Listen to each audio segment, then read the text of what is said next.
नमस्कार विद्यार्थी मित्रांनो, मी श्रीयुत सुधीर कराळे सर, कुमुद विद्या मंदिर, देवनार, मुंबई. आपण आज इयत्ता 10वी विषय भूगोल या विषयातील प्रकरण क्रमांक 5 नैसर्गिक वनस्पती व प्राणी याचा अभ्यास करणार आहोत. या प्रकरणाच्या माध्यमातून ब्राझील व भारत या दोन देशांमधील वनस्पती जीवन आणि प्राणी जीवन यांचा अभ्यास आपण करणार आहोत. आकृती क्रमांक 5.1 या आकृतीचे जर आपण निरीक्षण केले तर ही सर्व छायाचित्र जी आहेत ती ब्राझीलमधील असलेली दिसून येतात. परंतु भारतातील बहुतांशी ज्या प्रजाती आहेत त्या प्रजातीशी या प्रजातीचं साम्य असलेले दिसून येतं. सुरुवातीचं जे चित्र आहे ते शुष्क प्रदेशामधील असणारी ती वनस्पती असलेली ते काटेरी अशा स्वरूपाची. भारतामध्ये प्रामुख्यानं राजस्थानचं जे वाळवंट आहे त्या वाळवंटामध्ये अशा स्वरूपाची निवडुंग नावाची वनस्पती आपल्याला पाहायला मिळालेली दिसून येते. नंतर दुसरं जे चित्र आहे त्या चित्रामधून फळं दाखवली गेलेली दिसून येतात. प्रामुख्याने याचं जे वर्णन आहे ते भारतामधील चेरी हे जे फळ आहे त्या फळाबरोबर आपल्याला करता येईल. तिसरी जी वनस्पती आहे ती साग असलेली दिसून येते. चौथं जे चित्र दाखवले गेले ते विविध स्वरूपाचे जे पक्षी आहेत रंगीबेरंगी अशा स्वरूपाचे भारतामधील त्याच्याशी साम्य त्या चित्राचं दाखवले गेलेलं दिसून येते. पाचवं जे चित्र आहे ते प्रामुख्यानं भारतामध्ये असणाऱ्या वाघ, चित्ता वगैरे जे प्राणी आहेत त्या प्राण्यांच्या प्रजातीशी ते निगडीत असलेले दिसून येतं. आणि सहावं जे आहे ते प्रामुख्यानं आपण भारतामध्ये अजगर म्हणतो, परंतु ब्राझीलमध्ये ॲनाकोंडा जातीचा जो साप आहे तो प्रचंड मोठ्या आकाराचा त्याचं ते चित्र असलेलं दिसून येतं. अशा पद्धतीनं ही सर्वच्या सर्व जी चित्र आहेत ती भारतीय प्रजातीशी त्याचं साम्य आपल्याला पाहायला मिळालेलं दिसून येतं. परंतु ही सर्वच्या सर्व जी छायाचित्र आहेत ती ब्राझीलमध्ये असलेली दिसून येतात. आता आपल्याला ब्राझीलमधील असणारी सुरुवातीला ज्या वनस्पती आहेत त्या वनस्पतींच्या विषयीची माहिती पाहूया.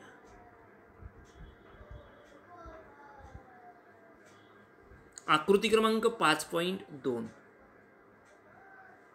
या आकृतीचा जर आपण अभ्यास केला तर ती प्रामुख्यानं भूरचना, प्रमुख वनस्पती व प्राणी यांची ती आकृती असलेली दिसते. प्रामुख्यानं ब्राझील हा जो देश आहे त्या देशाची ही आकृती असलेली दिसते. 5°11' उत्तर ते 25°24' दक्षिण या दरम्यान ब्राझीलचा विस्तार झालेला असतो. आणि त्याच्या माध्यमातून आपल्याला ब्राझीलमधील जे पर्जन्यमान आहे, वनस्पती ज्या आहेत, प्राण्यांचे जे प्रकार आहेत ते हा भूरचनेचा जो छेद आहे त्या छेदरेषेवरती दाखवलेले येतात. प्रामुख्यानं उत्तरेकडून दक्षिणेकडे जाताना या सर्व बाबींचा फरक आपल्याला पाहायला मिळायला दिसतो आणि त्याची चर्चा आपण या आकृतीच्या माध्यमातून करणार आहोत. ब्राझीलचा उत्तरेकडील जो भाग आहे तो प्रामुख्यानं गियाना उच्चभूमीचा हा भाग असलेला दिसतो. गियाना उच्चभूमी जी आहे, या गियाना उच्चभूमीची उंची ही 400 किलोमीटरच्या आसपास असलेली दिसते आणि या गियाना उच्चभूमी आणि प्रामुख्यानं ॲमेझॉनचं जे खोरं आहे त्या खोऱ्यामध्ये उष्णकटिबंधीय वने आणि विषुववृत्तीय वने हे आपल्याला पाहायला मिळालेली दिसतात. यामध्ये प्रामुख्यानं विविध प्रकारचे प्राणी, त्याच्यामध्ये माकडे असतील, सरपटणारे काही प्राणी असतील, झाडावरील प्राणी असतील, जलचर प्राणी असलेले दिसून येतात. गियाना उच्चभूमी जी आहे तेथील जे तापमान आहे, सरासरी वार्षिक तापमान हे 21 अंश सेल्सिअस एवढे तापमान असलेले दिसून येते. तर पर्जन्याचं जे प्रमाण आहे ते 1600 मिलीमीटर एवढं प्रमाण असलेलं दिसून येतं. नंतर जे आहे ते ॲमेझॉनचं खोरे असलेलं दिसून येतं. या ॲमेझॉनचं जे खोरं आहे त्या खोऱ्याची जी उंची आहे ती 1200 किलोमीटर असलेली दिसते आणि येथील जे तापमान आहे ते 28 अंश सेल्सिअस आणि पर्जन्यमान जे आहे ते 2000 मिलीमीटर एवढे असलेले दिसते. त्यानंतरचा पुढचा जो भाग आहे तो म्हणजे पॅराग्वे पॅराना नदीचे खोरे. गवताळ प्रदेशातील प्राणी आणि पानझडी वने येथे आपल्याला पाहायला मिळालेले दिसतात. हा जो भाग आहे तो 2000 किलोमीटर उंचीचा प्रदेश असलेला असतो. या भागामधील तापमान जे आहे ते 21 अंश सेल्सिअस आणि पर्जन्यमान जे आहे ते सरासरी 1500 मिलीमीटर एवढं पर्जन्यमान असलेलं दिसून येतं. आणि पुढचा जो भाग आहे तो म्हणजे प्रामुख्यानं ब्राझीलची उच्चभूमी. या ब्राझीलची जी उच्चभूमी आहे ती जवळजवळ 2800 किलोमीटर ते 3600 किलोमीटरच्या पर्यंत ती पसरलेली दिसून येते. या प्रदेशामध्ये प्रामुख्यानं गवताळ प्रदेश व सरपटणारे प्राणी आपल्याला पाहायला मिळालेले दिसतात. समशीतोष्ण वने इथे असलेले दिसतात. तापमानाचा जर विचार केला गेला तर 23 अंश सेल्सिअस तापमान आणि पर्जन्यमान जे आहे ते 600 मिलीमीटर असलेले असू शकतात. आणि सर्वात दक्षिणेकडील जो भाग आहे तो किनारपट्टीचा प्रदेश असलेला असतो. तापमानाचा विचार केला गेला तर 27 अंश सेल्सिअस तापमान आणि पर्जन्याचा जर विचार केला गेला तर 1200 मिलीमीटर एवढं पर्जन्य येथे असलेलं दिसून येतं. तर या भूरचनेमुळे प्रामुख्यानं ब्राझील हा जो देश आहे त्या देशामध्ये या भूरचनेच्या पर्जन्यात फरक पडलेला असतो. उत्तरेकडे असणारा जे विषुववृत्तीय जो प्रदेश आहे त्या प्रदेशामध्ये बहुतांशी भागामध्ये वर्षभर पाऊस पडलेला दिसून येतो. आणि या विषुववृत्तापासून जसजसे आपण दूर जाऊ म्हणजे थोडक्यात दक्षिणेकडे जाऊ तसतसे पावसाचे जे प्रमाण आहे आणि वर्षादिनाचा जो कालावधी आहे ते कमी कमी असलेला असतो. आणि त्यामुळं या प्रदेशात वनस्पतीचं जीवनकाळ देखील कमी असलेलं असतं.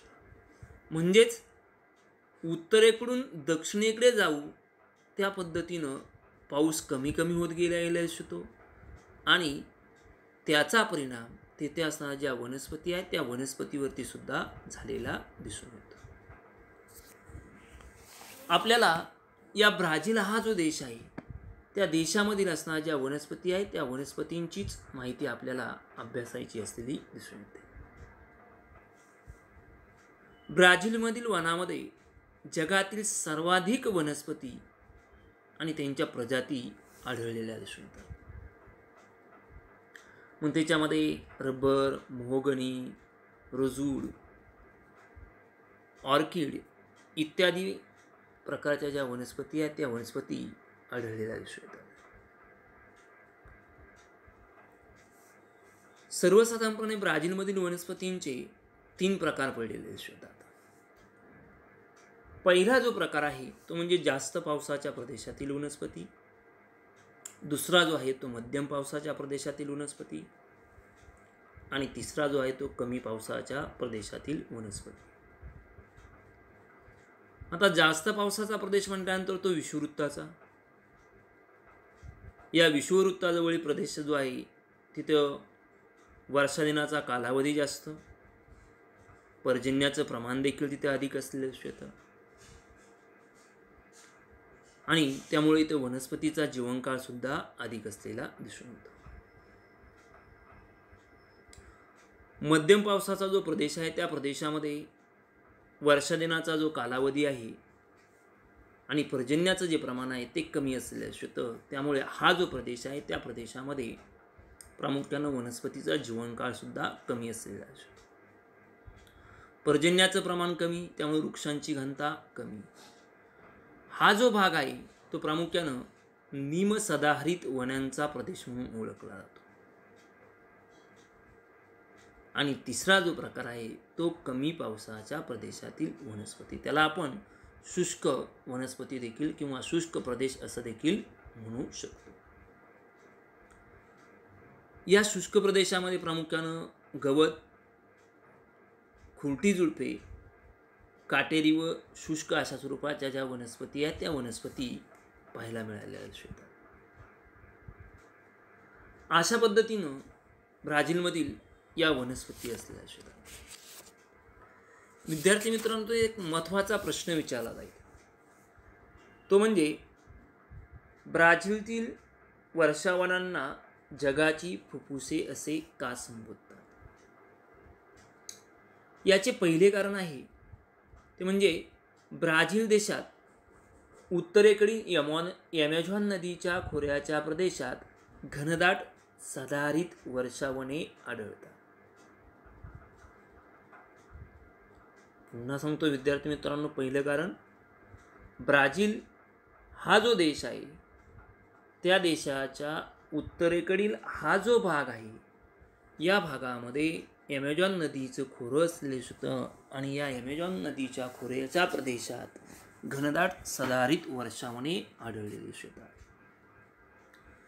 या वर्षावनातील वनस्पती मोठ्या प्रमाणात वातावरणामध्ये कार्बन डायऑक्साईड हा जो वायू आहे त्या वायूचे शोषण करतात आणि मोठ्या प्रमाणामध्ये ऑक्सिजनचे म्हणजेच प्राणवायूचे उत्सर्जन करतात. त्यामुळे कार्बन डायऑक्साईडचे प्रमाण कमी होते आणि ऑक्सिजनचे मोठ्या प्रमाणात निर्मिती झालेली दिसून येते. म्हणून या वनांना जगाची फुफ्फुसे असे म्हणतात. 3 मार्कासाठी हा कारणे द्या जो प्रश्न आहे तो प्रश्न तुम्हाला विचारला जाईल, हे लक्षात घ्यायचे. त्यानंतर आपल्याला पाहिजेत भारतातील असणाऱ्या ज्या वनस्पती आहेत त्या वनस्पतींची माहिती. आकृती क्रमांक 5.3 याच्या माध्यमातून इथे दिलेले जे प्रश्न आहेत ते प्रश्न समजून घेणं आवश्यक असतं. त्यामध्ये पहिला प्रश्न विचारला गेला आहे की हिमाच्छादित जो प्रदेश आहे त्या प्रदेशामध्ये कोणती वने आढळतात. हा हिमाच्छादित जो प्रदेश आहे त्या प्रदेशामध्ये हिमालयीन जी वने आहेत ती वने आणि पानझडी सदाहरित काटेरी जी वने आहेत ती वने आढळून आलेली दिसतात. दुसरा जो प्रश्न आहे तो आहे कोणत्या किनारपट्टीवर समुद्रकाठची वने आढळतात? तर पूर्व जी किनारपट्टी आहे, या पूर्व किनारपट्टीवरती समुद्रकाठची जी वने आहेत ती वने आढळून आलेली असतात. तिसरा प्रश्न विचारला गेला आहे तो म्हणजे कोणत्या प्रकारच्या वनांनी भारताचा जास्त प्रदेश व्यापला आहे? तर पानझडी जी वनं आहेत त्या पानझडी वनांनी प्रामुख्यानं भारताचा जो प्रदेश आहे तो प्रदेश व्यापला गेलेला असतो. आणि चौथा प्रश्न विचारला गेला आहे काटेरी व झुडपी वने कोठे आढळतात? याचं उत्तर तुम्हाला देखील सांगता येईल विद्यार्थी मित्रांनो. जो भारताचं महावाळवंट ज्याला म्हटलं जातं, म्हणजेच राज्य येतं ते राजस्थान, हा जो भाग आहे त्या भागामध्ये आणि द्वीपकल्पाचा जो पठारी जो भाग आहे त्या भागामध्ये प्रामुख्यानं ही काटेरी व झुडपी वने आढळून आलेली दिसून येतात. आता अशा पद्धतीनं आपण भारतातील वनांची आकृती क्रमांक 5.3च्या माध्यमातून माहिती पाहिलेली दिसून येते. आता त्याचं स्पष्टीकरण पाहूया. भारतातील जी वनस्पती आहेत त्या वनस्पतींचे सर्वसाधारणपणे 5 प्रकार पडलेले दिसून येतात. सदाहरित वने, पानझडी वने, काटेरी झुडपी वने व हिमालयीन वने असे ते प्रकार असले असतात. त्यापैकी पहिली जी वनं आहेत ती वनं आपल्याला प्रकार पाहायचा आहे तो म्हणजे सदाहरित वने. सदाहरित जी वनं आहेत ती प्रामुख्यानं भारतामध्ये सरासरी 2000 मिलीमीटरपेक्षा जास्त पर्जन्य व भरपूर सूर्यप्रकाश असणारा जो प्रदेश आहे त्या प्रदेशामध्ये ही सदाहरित वने आढळतात. 2000 मिलीमीटरपेक्षा जास्त पर्जन्य असलेला आणि भरपूर सूर्यप्रकाश असलेल्या प्रदेशामध्ये ही वने आढळून आलेली दिसून येतात. मग या वनामध्ये असणारे जे वृक्ष आहेत त्या वृक्षांची वैशिष्ट्ये आपल्याला पाहिजेत. पहिलं जे वैशिष्ट्य आहे ते म्हणजे ह्या वनामध्ये आढळणारी जे वृक्ष आहेत त्या वृक्षांची पाने रुंद व हिरवीगार असतात आणि म्हणूनच त्यांना सदाहरित वन देखील म्हटलं गेलेलं दिसून येतं. पुढचं दुसरं जे वैशिष्ट्य आहे ते म्हणजे या वनामध्ये आढळणारे जे वृक्ष आहेत त्या वृक्षांचं लाकूड कठीण, जड व टिकाऊ असते. तिसरं वैशिष्ट्य जे आहे ते म्हणजे या वनात अनेक वेली आढळलेल्या दिसून येतात. आणि चौथं वैशिष्ट्य जे आहे या वनात सर्वाधिक जैवविविधता आढळते. अशी ही 4 वैशिष्ट्ये या वनातील वृक्षांची असलेली असतात. आणि मग या वनामध्ये कोणकोणते वृक्ष आढळून येतात ते आपण पाहूया. हे जे वन आहेत त्या वनामध्ये प्रामुख्यानं मोहगणी, त्यानंतर प्रामुख्यानं शिसव, रबर इत्यादी प्रकारची जी वृक्ष आहेत ते वृक्ष आढळून येतात. पुढचा आपल्याला वनांचा दुसरा प्रकार पाहायचा आहे तो म्हणजे पानझडी वने. या पानझडी वनांचं वनक्षेत्र पाहिलं गेलं तर ज्या ठिकाणी प्रामुख्यानं 1000 ते 2000 मिलीमीटरपर्यंतचा पर्जन्याचा प्रदेश आहे त्या प्रदेशामध्ये ही पानझडी जी वने आहेत ती वने आढळून आलेली असतात.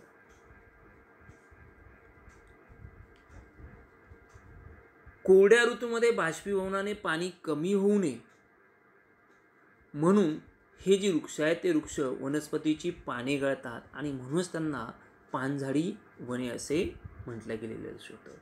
हे या वनाचं वेगळं वैशिष्ट्य असलेलं असतं.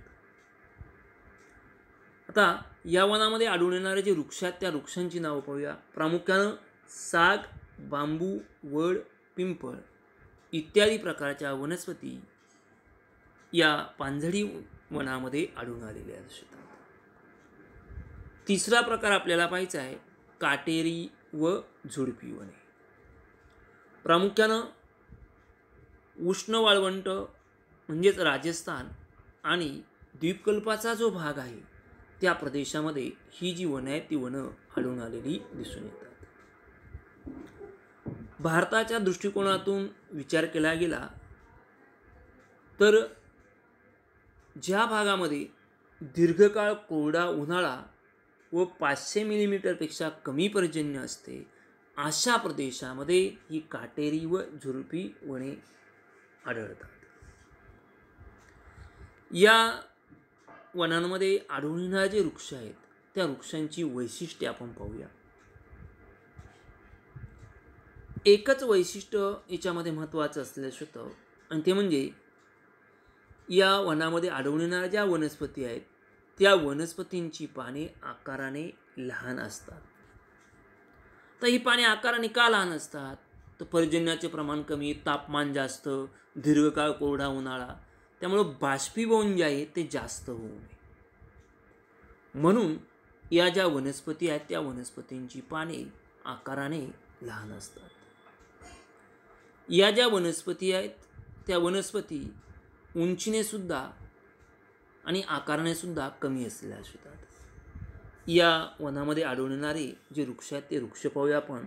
खैर, बाभूळ, खेजडी, कोरपड, घायपळ इत्यादी निवडुंग प्रकाराचे देखील वृक्ष या ठिकाणी आढळून आलेले दिसून येतात. चौथा प्रकार आपल्याला अभ्यासायचा आहे तो म्हणजे समुद्रकाठची वने. या समुद्रकाठची जी वने आहेत ती प्रामुख्यानं किनाऱ्यालगतचा दलदलीचा जो प्रदेश आहे या दलदलीच्या प्रदेशामध्ये आणि खाड्यांचा जो भाग आहे त्या भागामध्ये प्रामुख्यानं ही वने आढळून आलेली असतात. तसेच क्षारयुक्त मृदा व दमट हवामान आणि खाजनाचा जो भाग आहे त्या भागामध्ये ही समुद्रकाठची जी वने आहेत ती वने आढळून येतात